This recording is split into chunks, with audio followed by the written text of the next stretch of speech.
1862 roku Alfred Nobel zbudował w Hellenbergu pod Sztokholmem fabrykę oleju wybuchowego.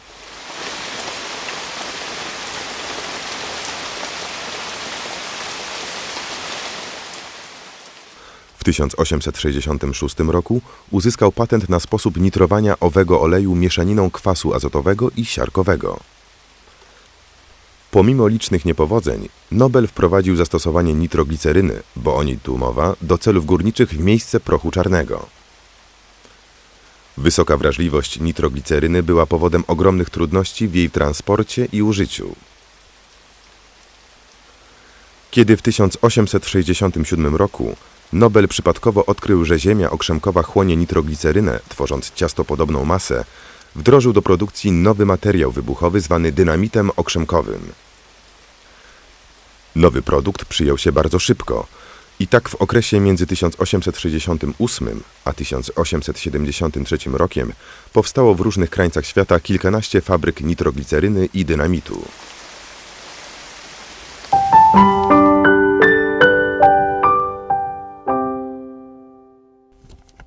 Krupski młyn. Idylla tej małej osady, na którą składały się młyn, gospodarstwo rolne i leśniczówka, została zakłócona, kiedy to baronowie von Trichler i Schryter założyli z hrabią Henkel von Donnersmarck die Oberschlesische Aktiengesellschaft für Fabrikation von Lignose, Schiffswollfabrik für Armee und Marine, co w tłumaczeniu oznacza Górnośląska Spółka Akcyjna do produkcji lignozy, wełny strzelniczej dla armii i marynarki. Długa nazwa wyczerpująco informowała o zamiarach tych trzech panów.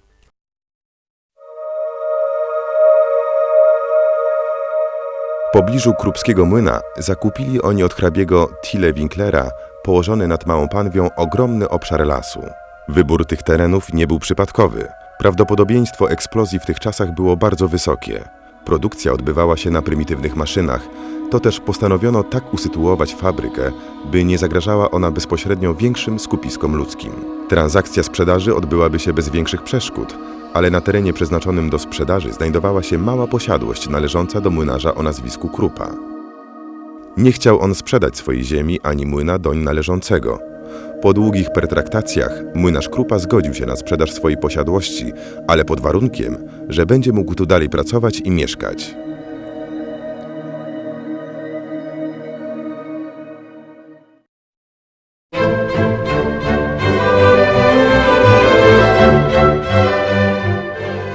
Trwająca wojna francusko-pruska była powodem wysokiej koniunktury na wyroby z nowej fabryki. Na początku 1870 roku berlińscy przemysłowcy rozpoczęli przygotowania pod budowę fabryki. Już w 1872 roku stały pierwsze budynki, a w 2 lata później rozpoczęto produkcję czarnego prochu oraz dynamitu okrzemkowego. W 1874 roku uruchomiono licencyjną produkcję stabilnej wełny strzelniczej według brytyjskiej technologii ABLA. Większość surowców była dostępna na Śląsku. Tylko glicerynę sprowadzano z Hamburga. Surowce transportowano koleją do stacji w Kielczy. Tu przeładowywano wszystko na furmanki. Była to mało efektywna metoda. To też po niedługim czasie firma Adolf Bleichert z Lipska otrzymała zlecenie zbudowania towarowej kolei liniowej łączącej zakład ze stacją w Kielczy. Kolej ta służyła do transportu lekkich materiałów. Pozostałe wożono na wozach. Pierwszym dyrektorem fabryki był baron von Trichler. Jego następca, baron von Schryter, posiadając znaczną ilość akcji fabryki, wyznaczył na swojego następcę syna Roberta. Ten zmienił długą i przestarzałą nazwę firmy na Oberschlesische Sprengstoff Aktiengesellschaft. Młody baron był oficerem dobrze znanym w wyższych kręgach ministerialnych. To w istotny sposób wpłynęło na obroty firmy. Robotnicy zatrudnieni w fabryce wywodzili się z okolicznych wsi. Huty i małe manufaktury pozamykano. W następstwie tego wielu ludzi z okolicy było zmuszonych szukać nowej pracy. Firma cierpiała jednak na permanentny niedobór fachowców. Zaczęto rozbudowę Krupa Mille. Pierwsze domy powstały w części, która z uwagi na przewagę mieszkającej tu inteligencji technicznej nazwana została Beamtenstrasse, co po wojnie znalazło swoją kontynuację w nazwie inżynierska. Zbudowano drogę. W okolicy Starego Młyna wzniesiono szereg pięknych willi, których architektura nawiązywała do najprzedniejszych rozwiązań wielkich miast. Piękny las w tle budynków tworzył atmosferę wielkiego parku. Trawniki i kwitnące ogrody podkreślały ten swoisty pejzaż. Tylko stary Gasthaus i nieco dalej stojący dom 12-rodzinny szpeciły obraz nowej miejscowości. Mieszkali tu mistrzowie z rodzinami i woźnicy wożący materiały do śląskich kopalń. Krupski Młyn liczył wtedy około 100 mieszkańców.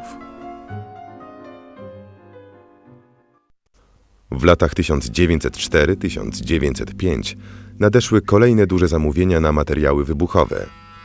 Delegacja rosyjskich oficerów i rzeczoznawców przybyła do Krupskiego Młyna, by przekonać się o jakości tutejszych wyrobów. Podpisano kontrakt na dostawy granatów na front wojny rosyjsko-japońskiej. Zaprzęgi ciągnęły wozy specjalnie przystosowane do transportu materiałów wybuchowych. Były one obite blachą i oznaczone szyldami z czarną literą P na białym tle. Przed wjazdem wozu do każdej z miejscowości woźnica musiał powiadomić policję. Dopiero pod jej eskortą wóz pokonywał dalszą drogę. Zaprzęgi dowoziły granaty do Herb koło Częstochowy. Tu zawartość furmanek przejmowała rosyjska komendantura. W roku 1900 spółka zakupiła zakład w Krywałdzie. Kolejne lata dobrej koniunktury firmy pozwoliły na zakup zakładów w Pniowcu i Bieruniu. Do momentu wybuchu I wojny światowej fabryka w Krupskim Młynie była jedynym dostawcą prasowanej wełny strzelniczej dla marynarki niemieckiej. Podczas I wojny światowej produkcja osiągnęła niespotykane dotąd rozmiary. W roku 1914 zbudowano hale produkcyjne, w których wykonywano wkłady do torped, min i granatów. Dla poprawienia efektywności transportu zbudowano w 1915 roku kolejkę wąskotorową. Ta jednak już po roku czasu okazała się niewystarczająca. Zadecydowano więc o budowie toru kolejowego łączącego zakład ze stacją w Kielczy.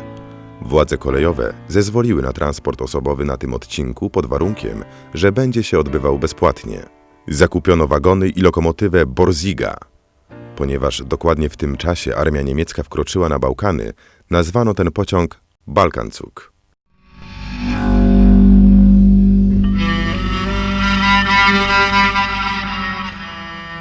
Zapotrzebowanie na robotników rosło. Mimo stałego niebezpieczeństwa i bardzo trudnych warunków pracy, zjeżdżali się ludzie z całego Śląska. Meldowali się także okoliczni rolnicy, którzy widzieli w pracy w lignozie lukratywną alternatywę zarobkowania.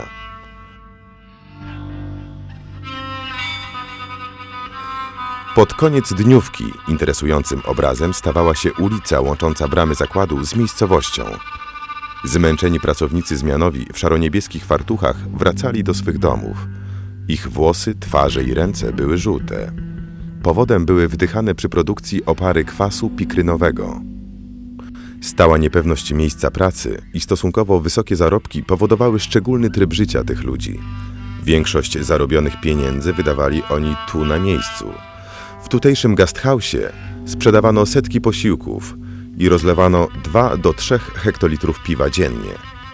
Rosnące potrzeby zmobilizowały inwestorów w 1915 roku do przebudowy jadłodajni na duże kasyno.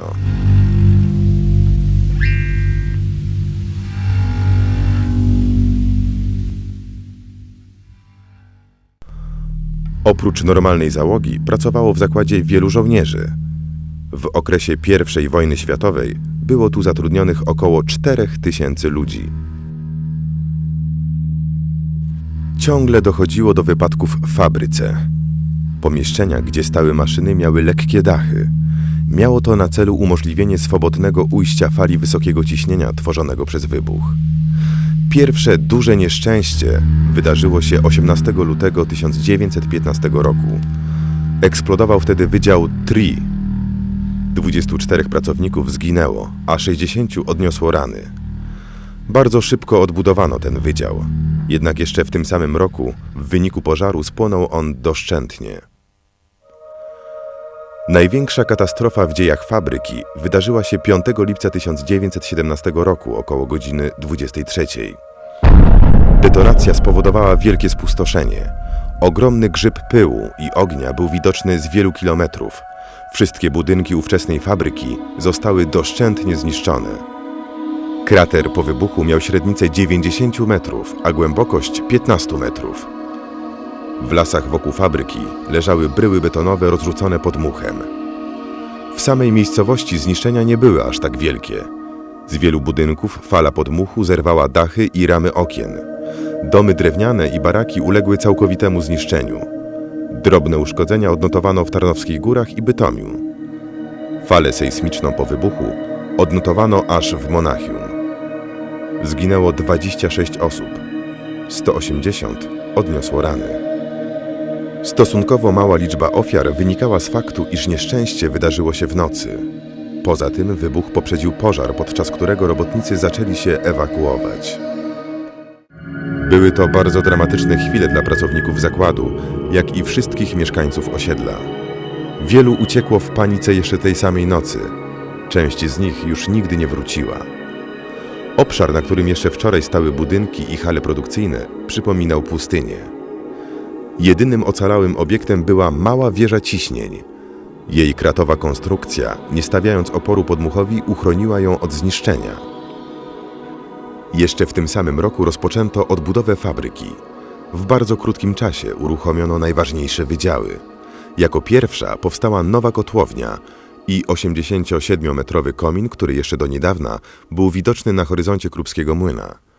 Wzniesiono nową wieżę ciśnień i zbudowano sieć szyn i rozjazdów. Produkcja miała się rozpocząć w listopadzie 1918 roku.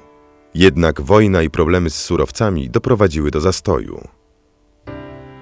W tym czasie nazwa firmy brzmiała Spółka Akcyjna Lignoza Berlin i była w 96% w posiadaniu górnośląskich spółek kopalnianych. W 1919 roku przedstawiciele wojsk alianckich zajęli fabrykę. Mieli oni rozsądzić o przyszłości zakładu zbrojeniowego. Załoga, bojąc się o miejsca pracy, protestowała przed bramą główną. Na teren fabryki weszli przedstawiciele armii angielskiej i włoskiej. Francuski oficer nie został wpuszczony. W okresie powstań śląskich do zakładu skierowano włoską kompanię, która miała za zadanie ochronę fabryki. Jednak gdy sytuacja zaostrzyła się, przeniesiono żołnierzy do Strzelec Opolskich. Po 1920 roku znaczenie zakładu drastycznie zmalało. W 1922 głównym zakładem stał się zakład w Schönebeck. Tu miało teraz swoją siedzibę kierownictwo. Z ogromnej infrastruktury funkcjonowało tylko jedno laboratorium. Pomimo tego rozbudowywano miejscowość. Powstały dwie dzielnice. Górna, zwana dzisiaj Białą Kolonią, i dolna, określana jako Zielona Kolonia. W górnej, przy drodze do Kielczy, zbudowano 10 identycznych domków dwurodzinnych z ogródkami. Po drugiej stronie drogi do Kielczy w 1926 roku przebudowano budynki starej rozlewni. Powstały pomieszczenia biurowe, szkoła, rzeźnia i sklep kolonialny.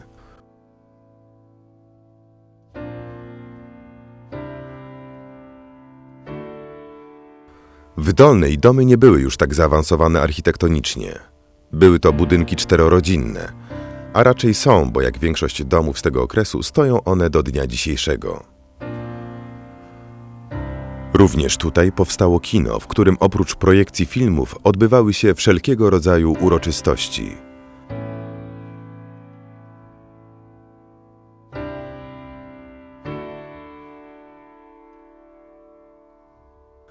W dwudziestoleciu międzywojennym fabryka bardzo powoli podźwigała się z ruin. W latach 30. produkowano materiały wybuchowe właściwie tylko dla górnictwa. Załoga liczyła około 300 pracowników.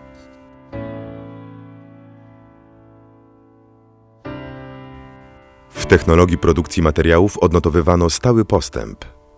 Instalacja ciągłej nitracji gliceryny Schmidta z 1927 roku została udoskonalona na początku lat 30. przez Meissnera, który wyposażył ją w szereg urządzeń pomiarowych i kontrolnych. W celu zwiększenia efektywności produkcji nitrogliceryny kierownictwo zakładu w Krupskim Młynie zadecydowało o zakupie tej bardzo nowoczesnej jak na owe czasy linii technologicznej. Uruchomiono ją w 1936 roku. Na początku II wojny światowej rozpoczęto konfekcjonowanie amonalu, materiału wybuchowego stosowanego w produkcji min głębinowych. Podczas II wojny światowej załogę zredukowano do minimum. W roku 1942 zatrudnionych było 220 pracowników. Popyt na materiały do kopalń i kamieniołomów spadał. Potrzeby górnictwa zaspokajała filia w Bieruniu. W 1944 roku z bombardowanego Berlina powróciła do Krupskiego Młyna administracja firmy. Nie zagrzała tu długo miejsca. Już w lutym 1945 roku Niemcy wrócili do Schenbeck.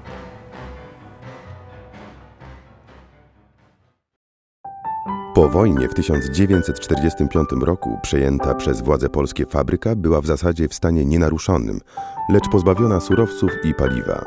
Obowiązkowość załogi rekrutującej się z okolicznych wiosek umożliwiła w marcu tegoż roku uruchomienie produkcji.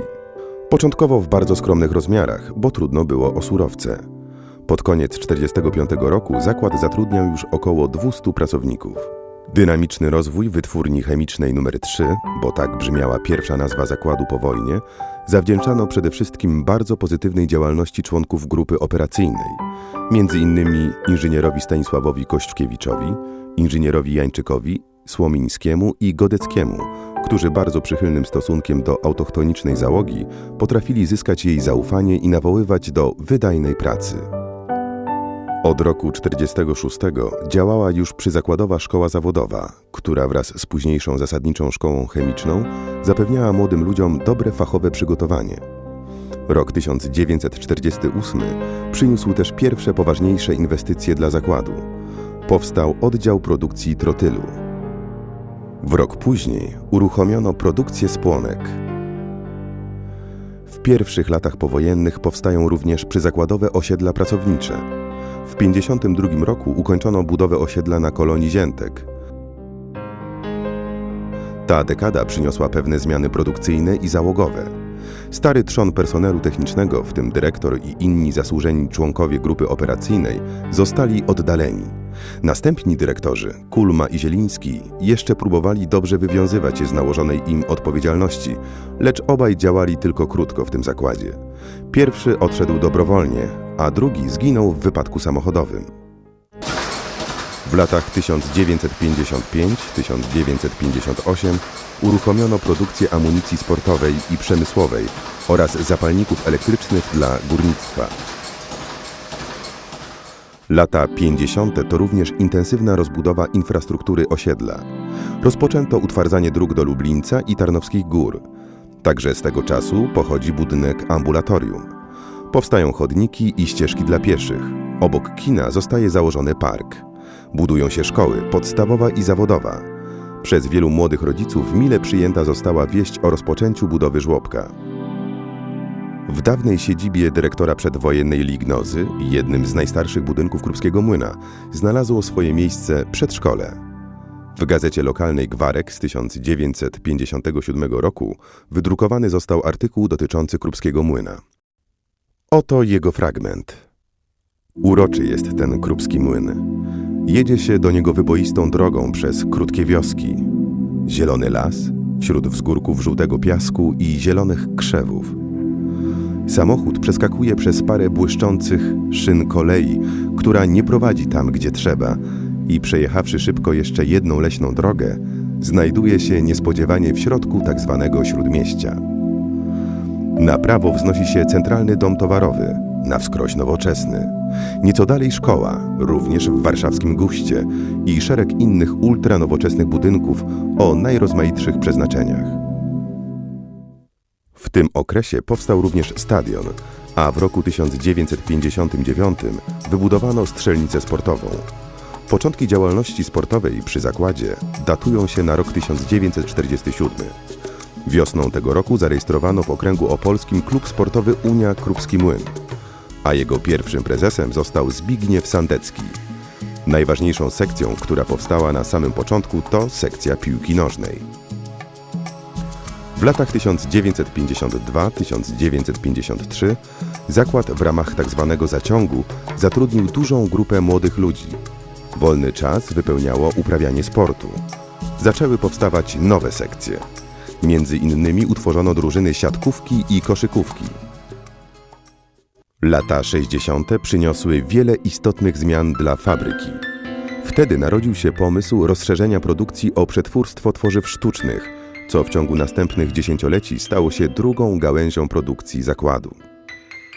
Na początku roku 1960 została zmieniona nazwa wytwórni na Zakłady Chemiczne Nitron.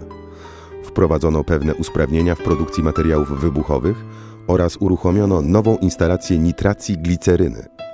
Zadbano również o pracowników i ich rodziny. Rozpoczęto budowę obiektów rekreacyjnych i sportowych. Bardzo charakterystyczna dla tego czasu była działalność jednostek terenowej obrony przeciwlotniczej, w skrócie TOPL. Przynależność do tej organizacji nie była obowiązkowa, ale wskazana. Zadania TOPL-u polegały na organizowaniu pozamilitarnych szkoleń i ćwiczeń w dziedzinie ochrony przed bronią konwencjonalną i masowego rażenia. Odbywały się ogólnopolskie zawody, na których drużyny z Nitronu zajmowały w klasyfikacji zawsze czołowe miejsca. Następne dziesięciolecie to kolejne inwestycje w kierunku przetwórstwa tworzyw sztucznych. W latach 1973–1976 uruchomiono oddziały przetwórstwa polipropylenu. W 1974 roku rozpoczęto produkcję granulatów obuwniczych PVC. Powstały filie w Kłobucku, Mikołowie i Częstochowie. W 1972 roku nastąpiła kolejna zmiana nazwy przedsiębiorstwa na Zakłady Tworzyw Sztucznych Nitron ERK. Jednym z głównych problemów osiedla w tym czasie to brak mieszkań. Przy drodze w kierunku Kielczy zostały oddane 3 bloki mieszkalne typu W70.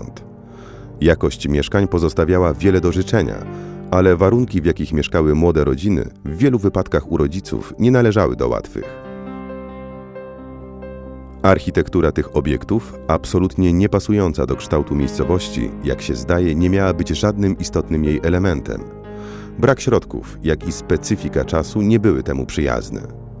W połowie lat 70. rozpoczęto na zakładzie budowę jachtu pełnomorskiego Nitron.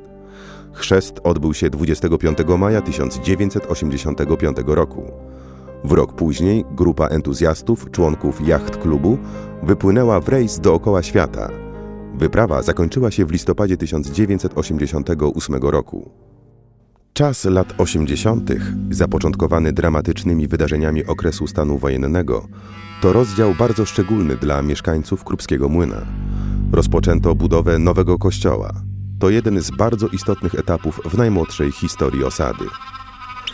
Po I wojnie światowej wzniesiono barak służący przez wiele lat jako szpital, potem jako kościół. W latach międzywojennych był on kościołem protestanckim i katolickim.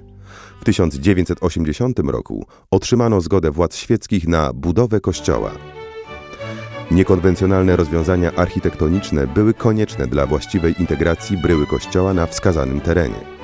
Bardzo istotną okazała się pomoc ze strony zarządu zakładu, a przede wszystkim ofiarna praca mieszkańców osady.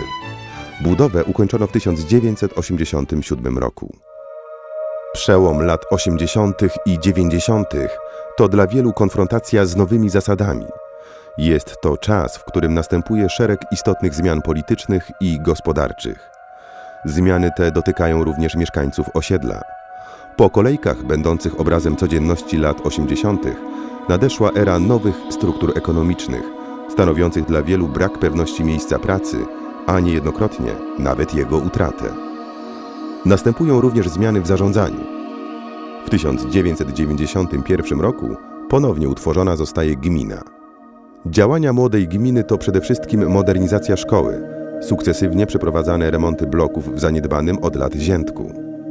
Pozytywnym przykładem kontynuacji przyjemnej architektury starych krupskich domków jest Pałac Ślubów. Ważnym elementem bytu staje się ochrona środowiska naturalnego. Powstaje oczyszczalnia ścieków. Powoli ginie zimowy krajobraz zadymionego osiedla. Doprowadzony zostaje gaz ziemny.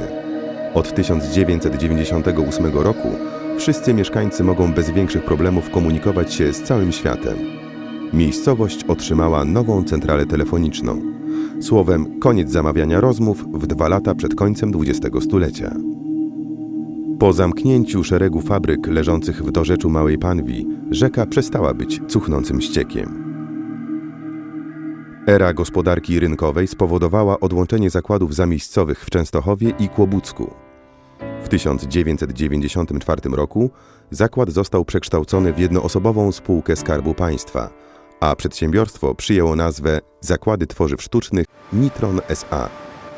Od tego momentu nastąpił intensywny rozwój spółki.